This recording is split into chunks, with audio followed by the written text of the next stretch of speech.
चलिए डिस्कस करते हैं 10 ऐसे एमसीक्यूज जो कि यूपीएससी और गवर्नमेंट एग्जाम्स के लिए काफी इंपॉर्टेंट हैं। नमस्कार, मैं हूं Abhay Singh, current affairs for exam से। किस संशोधन के कारण सिक्किम पूर्ण भारतीय राज्य बना था?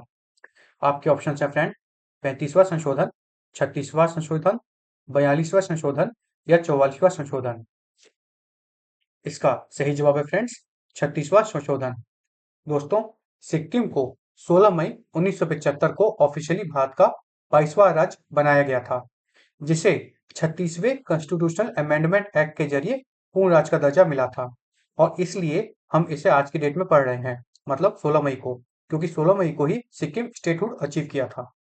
अप्रैल 1975 में हुए एक रेफरेंडम में 97.5% लोगों ने चोंग्याल मोनार्की को पूरी तरह खत्म करने का समर्थन किया था। सिक्किम के डेमोक्रेटिक मूवमेंट के पिता रहे जाने वाले काजी लेंगडुक डोरजी इसके पहले चीफ मिनिस्टर बने थे और गंगटोक को कैपिटल बनाया गया था। यह राज्य स्ट्रेटेजिक रूप से भूटान, तिब्बत, चाइना और नेपाल से घिरा हुआ है, जहां दुनिया की तीसरी सबसे ऊंची चोटी माउंट कंचनजंगा स्थित है। चलिए अगले प्रश्न पर आते हैं।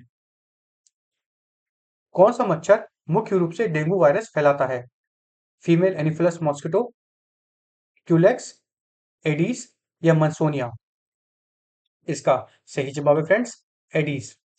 दोस्तों, देश भर में मानसून शुरू होने से पहले हर साल आज ही के दिन 16 मई को नेशनल डेंगू डे के रूप में मनाया जाता है। साल 2026 का थीम मेन कम्युनिटी पार्टिसिपेशन पर जोर देते हुए चेक, क्लीन और कवर के डेंगू कंट्रोल स्ट्रेटजी अपनाई गई है। डेंगू एडिस आइपेथी मच्छर के काटने से फैलता है, जो साफ और रुके पानी में ब्रीड करता है और इसमें प्लेटलेट तेजी से गिरने घटने लगते हैं। फिलहाल इसका कोई भी एंटीवायरल इलाज नहीं है। चलिए अगले प्रश्न पर आते हैं। IITM ग्लोबल का पहला अमेरिकी केंद्र किस शहर में स्थित है? आपके ऑप्शन है friend, Austin, Seattle, Menlo park या बॉस्टन? इसका सही जवाब है फ्रेंड्स, मेनलो पार्क। दोस्तों, IITM अर्थात IIT मद्रास की ओवरसीज ब्रांच IITM ग्लोबल ने 24 अप्रैल 2026 से कैलिफोर्निया के मेनलो पार्क में अपना पहला यूएस सेंटर शुरू किया है। इस सेंटर में $7.5 मिलियन का इन्वेस्टमेंट किया जाएगा, जो AI, रोबोटिक्स और क्लीन टेक जैसे डीप टेक रिसर्च और स्टार्टअप्स को सपोर्ट करेगा। सेलेक्ट यूएस समिट के दौरान हुए इस अनाउंसमेंट के बाद IITM इनक्यूबेट स्टार्टअप्स ने यूएस में इंडियन एम्बेसडर विनय मोहन क्वात्रा से मुलाकात भी की।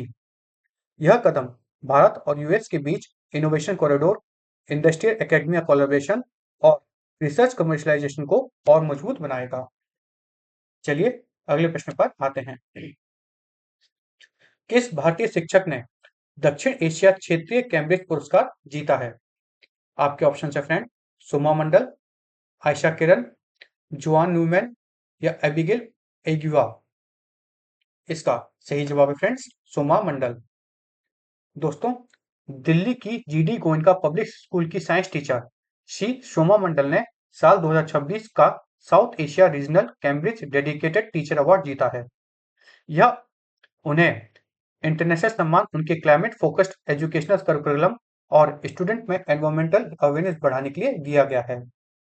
इस साल 126 देशों से 12,000 से ज्यादा नॉमिनेशन आए थे, जिनमें से जजेस ने शॉर्टलिस्ट करके 9 रीजनल विनर्स को चुना है। सोमा मंडल उनमें से एक है। विनर्स के रूप में उन्हें एक ट्रॉफी और बुक मिलेंगी और उनका नाम नवंबर 2026 में आने वाली नई कैम्ब्रिज टेक्स्ट बुक में पब्लिश किया जाएगा। चलिए अगले प्रश्न पर आते हैं। भारत और वियतनाम ने 2030 के लिए कौन सा द्विपक्षीय व्यापार लक्ष्य निर्धारित किया है? आपके ऑप्शन है फ्रेंड, $10 अरब, $15 अरब, $25 अरब या $40 अरब? इसका सही जवाब है फ्रेंड्स, $25 अरब।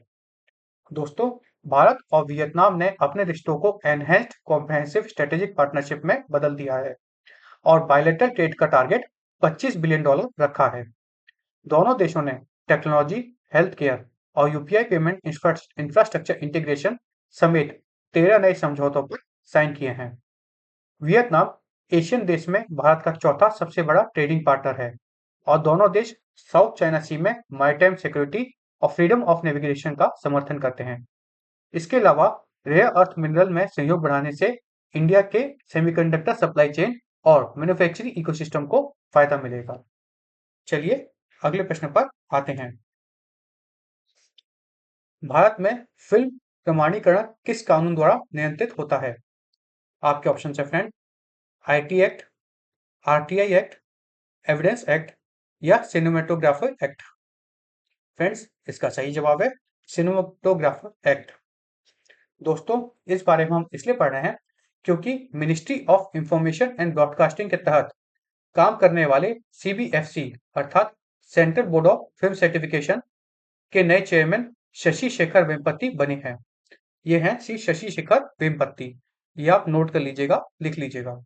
सीबीएफसी का जो हेडक्वार्टर है फ्रेंड्स, वह मुंबई में है और इसे सिनेमेटोग्राफ एक्ट 1952 के तहत फिल्मों को पब्लिक एग्जीबिशन के लिए कानूनी रूप से एग्जामिन करने के लिए बनाया गया था। बोर्ड फिल्मों को 4 कैटेगरी में बांटता है। वो हैं यू, यू/ए, ए और एस। सिनेमेटोग्राफ अमेंडमेंट एक्ट 2023 के बाद से अब सीबीएफसी सर्टिफिकेट बिना किसी रिन्यूएबल के हमेशा के लिए वैलिड होते हैं। चलिए अगले प्रश्न पर आते हैं।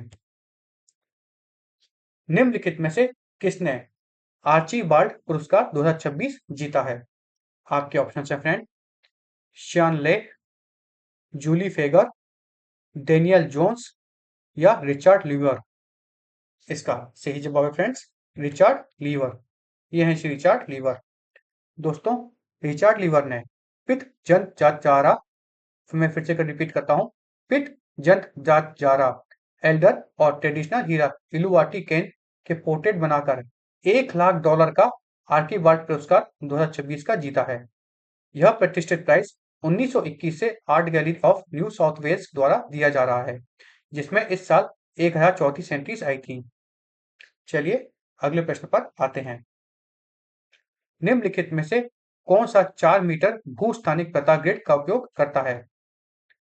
आपके ऑप्शन है फ्रेंड, डिजिपिन, ध्रुव, आधार या जियो मैप। इसका सही जवाब है फ्रेंड्स, डिजिपिन। दोस्तों, भारतीय पोस्ट ने डिजिपिन को लॉन्च किया था, जो लैटिट्यूड और लॉन्गिट्यूड पर आधारित एक 10 डिजिट का जियो कोड एड्रेस सिस्टम बनाता है। यह सिस्टम हर लोकेशन को 4 मीटर बाई 4 मीटर के एक प्रेसाइज डिजिटल ग्रिड के रूप में मैप करता है, जो पुराने 6 डिजिट के पिन के साथ कोड के साथ देता है। इसे जो है आईआईटी हैदराबाद और इसरो के नेशनल रिमोट सेंसिंग सेंटर ने मिलकर ध्रुव फ्रेमवर्क के तहत डेवलप किया है।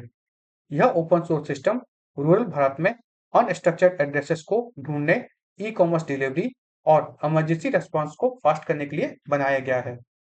चलिए अगले प्रश्न पर आते हैं। किस संस्था ने स्थायी रूप से केवल महिलाओं के लिए SCBA उपाध्यक्ष पद का प्रस्ताव रखा है? आपके ऑप्शन है फ्रेंड, संसद, विधि मंत्रालय, बार काउंसिल या सुप्रीम कोर्ट। इसका सही जवाब है friends, supreme court. Supreme court ने 2027-28 के इलेक्ट्रिकल साइकिल से SCBA अर्थात सुप्रीम कोर्ट बार एसोसिएशन में एक permanent women only vice president post बनाने का सुझाव दिया है। इससे पहले अप्रैल 2026 के आदेश में इस पोस्ट को टेम्पररी रिजर्व किया गया था, पर वुमेन लॉयर्स ने इसका ऑब्जेक्शन किया क्योंकि सेक्रेटरी का पद ज्यादा महत्वपूर्ण होता है। विरोध के बाद कोर्ट ने 2026-27 के इलेक्शन के लिए पुरानी व्यवस्था बहाल की, जिसमें सेक्रेटरी और एग्जीक्यूटिव कमेटी समेत कई पोस्ट पर वुमेन रिजर्वेशन लागू होगा। इस रिजर्वेशन का मुख्य मकसद लीगल एसोसिएशन और प्रोफेशनल बॉडीज में महिलाओं की भागीदारी और रिप्रेजेंटेशन को मजबूत करना है। चलिए अगले प्रश्न पर आते हैं। ऑपरेशन सिंदूर के दौरान किस विमान को चीनी तकनीकी सहायता प्राप्त हुई थी? आपके ऑप्शन है फ्रेंड, राफेल, सुखोई, मिराज या G-20E CE। इसका सही जवाब है फ्रेंड्स, J-10 CE।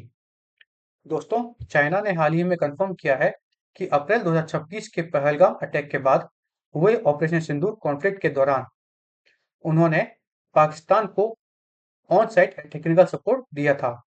भारतीय मिलिट्री के मुताबिक इस कॉन्फ्लिक्ट के दौरान चाइना और तुर्की ने पाकिस्तान को डायरेक्ट सपोर्ट किया, जिससे भारत को 3 दुश्मनों का सामना करना पड़ा था। डाटा के अनुसार 2020 से 2024 के बीच पाकिस्तान के वेपन इन्वेंट्री का लगभग 81% हिस्सा चाइनीज डिफेंस सप्लायर से आता है। चलिए अब कल का प्रश्न देखते हैं। कल हमने आपसे पूछा था, कौन सा अनुच्छेद अल्पसंख्यकों को शैक्षणिक संस्था स्थापित करने की अनुमति देता है? आपके ऑप्शन हैं फ्रेंड, अनुच्छेद 14, अनुच्छेद 19, अनुच्छेद 26 या अनुच्छेद 30। तो इसका सही जवाब है फ्रेंड्स, अनुच्छेद 30। अब इस बारे में हम इसलिए पढ़ रहे हैं क्योंकि सुप्रीम कोर्ट की एक बेंच ने स्कूल्स में दी जाने वाली रिलीजियस इंस्ट्रक्शन अर्थात धार्मिक शिक्षा के कानूनी क्लासिफिकेशन का मामला मिनिस्ट्री ऑफ एजुकेशन को भेजा है।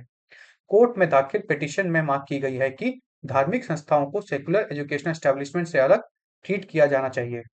सुनवाई के दौरान कोर्ट ने बताया कि राइट टू एजुकेशन एक्ट के तहत मदरसास और वैदिक पाठशाला को पहले से ही कुछ प्रोविजन से एग्जेम्पशन मिला हुआ है। यूके सुप्रीम कोर्ट के फैसलों का हवाला देते हुए कहा गया कि एजुकेशनल इंस्टीट्यूट्स में दी जाने वाली शिक्षा हमेशा ऑब्जेक्टिव, क्रिटिकल और प्लुरलिस्टिक होनी चाहिए। चलिए अब कल के लिए प्रश्न देखते हैं। कल के लिए हमारा आपसे प्रश्न है, भारत और ऑस्ट्रेलिया रक्षा सहयोग ढांचे का मार्गदर्शन कौन सी साझेदारी करती है? आपके ऑप्शन हैं friend, blue economy, Indo Pacific, quad alliance या स्ट्रेटेजिक पार्टनरशिप। इसका जवाब आपको कमेंट सेक्शन में देना है। और फ्रेंड्स, अगर आपको यह सेशन इंफॉर्मेटिव और फ्रूटफुल लगा तो लाइक शेयर सब्सक्राइब अवश्य कीजिएगा। धन्यवाद। जय हिंद, जय भारत।